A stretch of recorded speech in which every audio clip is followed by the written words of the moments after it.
Hello, I'm Lucas. This is a bit of lit, and I want to do a new series on this channel where I explore fantasy and also science fiction, but it's gonna stay under the banner of this name. And that would be Friday Fantasy, which is my new series, where I will explore fantasy genre fiction because it's sorely lacking from my reading. And so with that, I am trying to go through some different series in the fantasy genre, and I thought, what better way than to start with something fun and lighthearted than the Discworld series by Terry Pratchett. This is Mort, the fourth book in the series. I have read the 40th one, which is Raising Steam, which I really enjoyed. It followed a totally different character on the Discworld. And I chose Mort largely because I was able to check this out from my library that I work at, which is mostly closed except to the staff. Anyway, yeah, and I want to talk a little bit about this, try to give not a synopsis, but just get you to the point where things start going crazy, and read a little passage, and then leave it off with that. Just a few points I want to make that I find interesting about this. I do know a decent amount about the Discworld series, though I haven't read very much of it, but I find it interesting that a lot of these things are popping up. I don't know about the first three books, but the way death works, of course, because this follows death, is very interesting. How God's work is introduced, and the City Watch, and how wizards work, and how vain they are, and how useless the City Watch kind of seems to be. And their power is based on how many people believe them, and it also has Rincewind, so we have a recurring character, because I believe he's the first character we're introduced to in the first book, which I haven't read, but yeah. Anyway, there's all kinds of other things. There's all kinds of religions. The listener's trying to listen to the first words of God, or the gods, when it was created, because nothing he creates can be destroyed. That's very interesting. Anyway, so synopsis. Yeah, okay. Not quite a synopsis. Death takes on an apprentice, and his name is Mort, which is French for death.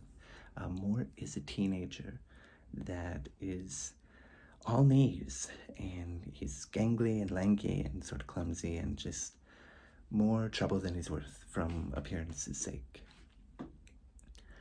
And his father and him decide he needs to get an apprenticeship, so he goes to try to get an apprenticeship, and no one takes him until right before the midnight hour. Death comes in and helps him by apprenticing him, and he learns all about what death does and how people respond to him and all this other stuff, so that he can, learn from the master, Death, who's very interesting because when he speaks, he doesn't actually talk.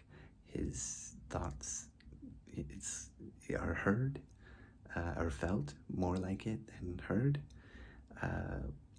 He's very cold, because he has no emotions. He's always been alive, even though he's not alive. And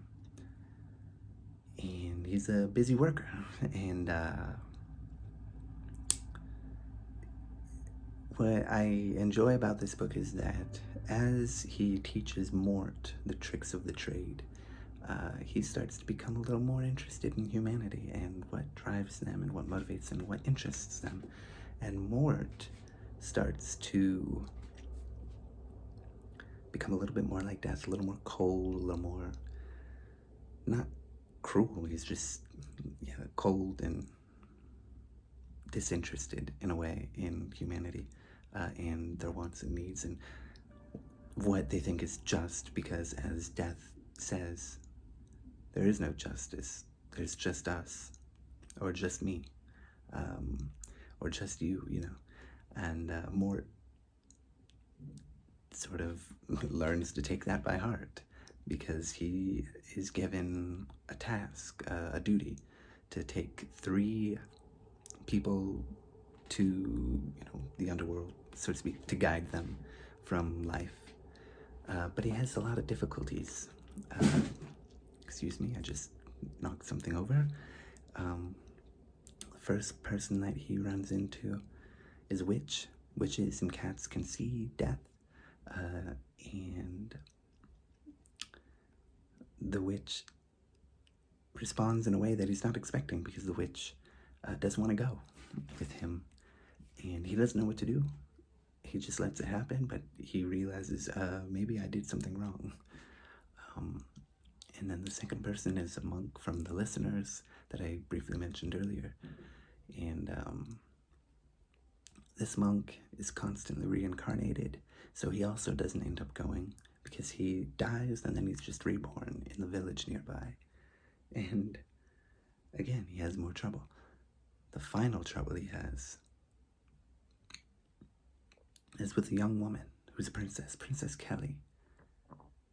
And he has to convince himself to do what's right, because even though she's young and has a lot to live for, her time is coming to an end.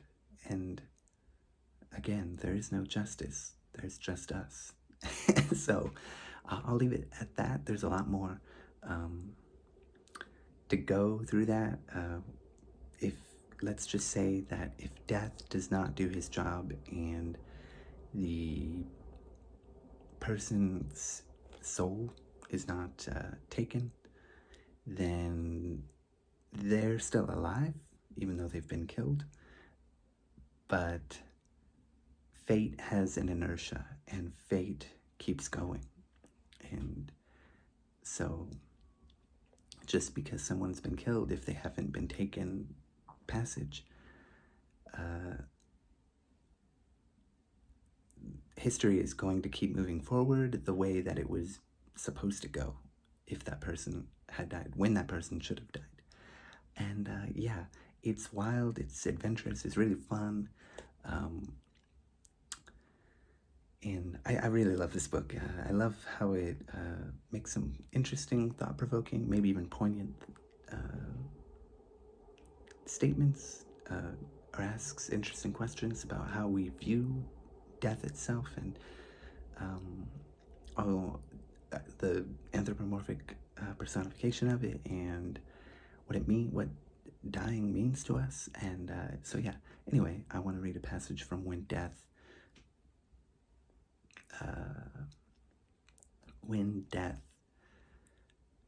starts taking human interests. This comes when, after he has been fishing and gambling, and now he's drinking at a bar. And yeah. So, I don't see the point, the stranger said. Sorry? What is supposed to happen? How many drinks have you had?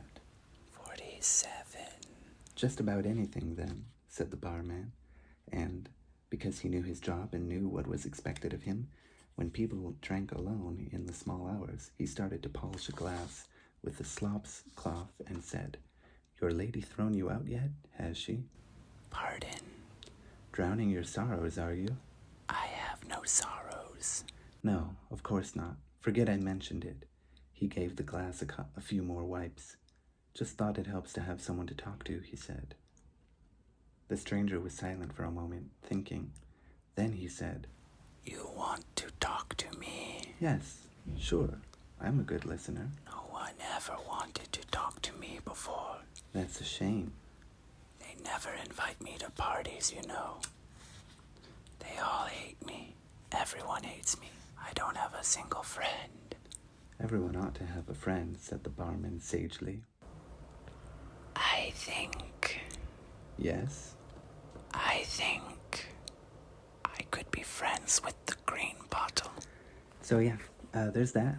This has been Friday Fantasy, the first in a series I hope to do at least twice a month. Maybe more, I don't know. Just depends on how busy I am and what I get to. But yeah, I will continue to read more from the Discworld in the future. Thank you. Goodbye.